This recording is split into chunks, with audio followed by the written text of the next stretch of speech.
Hari ini kita akan belajar mengenai saham. Pada kesempatan kali ini kita akan mengenal analisa saham tingkat dasar. Jadi ini tingkat dasar untuk para pemula ya. Nah, dari sini tiga analisa tingkat dasar yang akan kita bahas. Yang pertama adalah fundamental analysis, yang kedua adalah technical analysis, dan yang ketiga adalah bandarmologi. Mau tahu apa perbedaannya masing-masing? Mari kita bahas. Pertama, prinsip fundamental analysis atau analisa fundamental. Kalau diibaratkan sebuah mall, fundamental itu akan mencakup sebuah yang namanya prospek.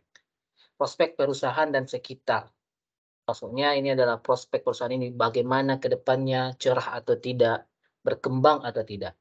Hal tersebut akan terjalin atau terlihat di laporan keuangan. Kalau kita bisa melihat analisa fundamental, laporan keuangan kita bisa lihat 5 tahun ke belakang, manajemennya bagaimana. Apakah baik keuangannya, ada peningkatan atau tidak, atau ada penurunan atau tidak, asetnya bagaimana, hutangnya bagaimana, dan ekuitasnya bagaimana.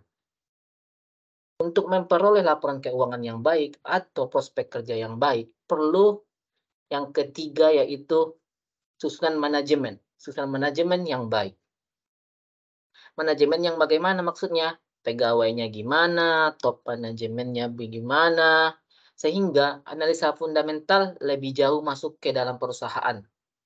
Analisanya akan lebih detail dan dalam, tidak peduli seberapa sepi proyek, tapi lebih melihat prospek ke depannya. Berikutnya, kita juga harus mengetahui produknya. Nah, bisnis yang baik atau investasi yang baik adalah investasi yang kita tahu produknya apa. Jadi kita mengerti produknya apa. Misal, kalau produknya pakaian, kita tahu dia produksi pakaian, bagaimana tren pakaian ini di masa depan. Misalnya perusahaannya atau mall ini contohnya nih, adalah mall khusus kosmetik, bagaimana prospek kosmetik ke depan? Apakah akan meningkat penjualannya? Apakah ada pengembangan produk berikutnya? Jadi, analisa fundamental ini bisa dibilang kesimpulannya adalah logis, tapi tidak praktis. Logis, orang yang menjalankan perusahaannya bagus. Laporan keuangannya juga bagus. Yang memimpin mempunyai integritas tinggi. Itu bakal bagus untuk fundamental suatu perusahaan. Sedangkan kalau kata tidak praktis ini, kita harus buka laporan keuangan 5 tahun ke belakang, membaca rasio-rasio keuangan, misalnya PBV, PER-nya gimana, DER-nya gimana, book value-nya gimana, PEG-nya gimana. Ini sangat memakan waktu untuk kita. Bahkan bisa kita sering tertipu dari laporan keuangan ini. Misalnya, bisnisnya itu adalah bisnis e-commerce, tapi pendapatannya itu meningkat kita lihat.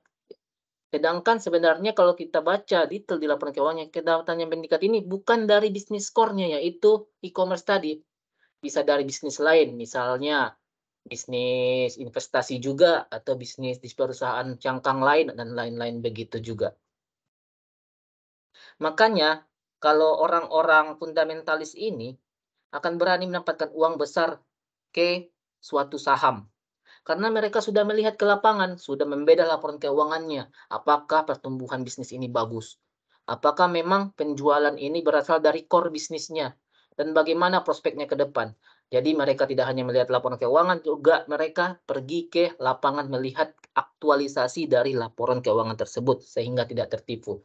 Dengan begitu, uang besar bisa masuk ke saham atau emiten perusahaan tersebut. Di selain itu juga, bisa juga orang-orang fundamentalis telah bertemu dengan manajemennya. Dia kenal manajemennya. Manajemennya ini adalah orang-orang baik, orang-orang yang integritasnya tinggi, orang-orang yang punya pemikiran-pemikiran yang unik, yang bisa mendatangkan keuntungan yang besar bagi perusahaan di masa depan. Begitu. Begitulah prinsip analisa fundamental ini. Lebih ke dalam perusahaan, tidak keluar. Mengenal perusahaan, manajemen, keuangan, prospek, dan produknya. Seperti yang dijelaskan tadi. Berikutnya adalah prinsip dari analisa teknikal. Kalau tadi kita misalkan juga sebuah mall, analisa teknikal ini akan melihat mallnya ramai atau enggak. banyak orang keluar atau tidak. Jadi intinya ini hanya mengamati dari luar. Beda dari fundamental tadi, mengamati dari dalam, bisnisnya gimana. Sedangkan kalau teknikal ini mengamati dari luar, banyaknya pengunjung yang masuk, banyaknya pengunjung yang keluar. Jadi intinya, pengamatan dari luar ini, kalau yang datang hanya sedikit orang, dia akan berasumsi bahwa saham ini tidak bagus atau mall ini tidak bagus. Sama dengan teknikal, lihatnya hanya dari grafik. Harga mencerminkan segalanya. Dalam kasus mall, ini jumlah pengunjung mencerminkan segala, tapi belum tentu semuanya beli. Banyak pengunjung yang datang, tapi belum tentu semuanya beli. Kemungkinan hanya lihat-lihat saja, hanya cuci mata saja. Kita tidak tahu kalau memakai analisa teknikal ini, karena pengamatannya hanya dari luar. Pada grafik juga kita hanya tarik-tarik garis, tentukan support dan resisten dari sahamnya di mana, sehingga analisa ini disebut analisa yang praktis, cepat belajar dan analisanya. Tapi apa kita punya keyakinan kuat untuk menaruh uang kita hanya karena melihat harga mantul di support atau harga menembus resisten? Dan penerapannya tidak semudah yang kita pelajari di buku. Sehingga bisa dibilang praktis tapi tidak logis. Tidak logisnya itu hanya melihat dari luar, tidak tahu apa yang terjadi di dalam mall itu. Berikutnya, prinsip bandarmologi. Kalau kita lihat tadi, ada fundamental, ada teknikal. Kalau kita tarik garis, ada logis dan praktis. Teknikal itu tadi adalah praktis, tapi tidak logis. Sedangkan fundamental itu logis, tapi tidak praktis. Sedangkan bandarmologi ini adalah di tengah-tengahnya. Dia praktis dan logis. Kenapa? Akan kita jelaskan berikutnya. Bandarmologi ini prinsipnya adalah follow the giant. Mengikuti uang besar mengarah kemana. Jadi, kenapa kita bilang logis? Karena kita mengikuti uang besar. Kita lihat transaksinya di mana. Volumenya itu atau flow inflow money itu berada di saham apa atau di perusahaan apa. Itulah follow the giant artinya. Giant di sini adalah market maker. Kumpulan giant sama dengan bandar. Bandar pasti punya satu tujuan. Tujuannya ya bisa menaikkan harga saham atau menaikkan suatu nilai suatu bisnis dari perusahaan tersebut. Simpelnya, bandarmologi ini menggunakan sistem akumulasi dan distribusi. Jadi bisa dibilang praktis dan logis. Akumulasi dan distribusi ini adalah suatu teknik dalam ekonomi, ilmu ekonomi, distribusi dan akumulasi gitu. Apa itu akumulasi? Akumulasi adalah jika perpindahan suatu barang dari sedikit pihak yang diambil dari banyak pihak atau dari banyak pihak menjual atau dibeli oleh satu pihak saja. Itu namanya adalah sistem akumulasi atau mengumpulkan barang. Kalau dalam kehidupan sehari-hari adalah bisa dibilang menimbun barang. Tujuannya apa? Yaitu untuk menghabiskan suplai yang ada di market. Ketika suatu suplai sudah habis, maka demand akan tinggi. Ketika demand tinggi sedangkan suplai habis, otomatis yang mempunyai barang banyak atau demand banyak pasti akan menaikkan harga. Harga akan naik sesuai dengan hukum ekonomi, di mana demand lebih banyak daripada supply. Karena supply tadi sudah dikumpulkan di sedikit pihak oleh satu pihak atau setelah barangnya telah ditimbun oleh satu pihak. Begitu juga lah prinsip bandarmologi ini. Makanya dia praktis dan logis. Praktis dia cepat. Bisa dilihat uangnya dari mana. Logisnya itu adalah akumulasi dan distribusi tersebut.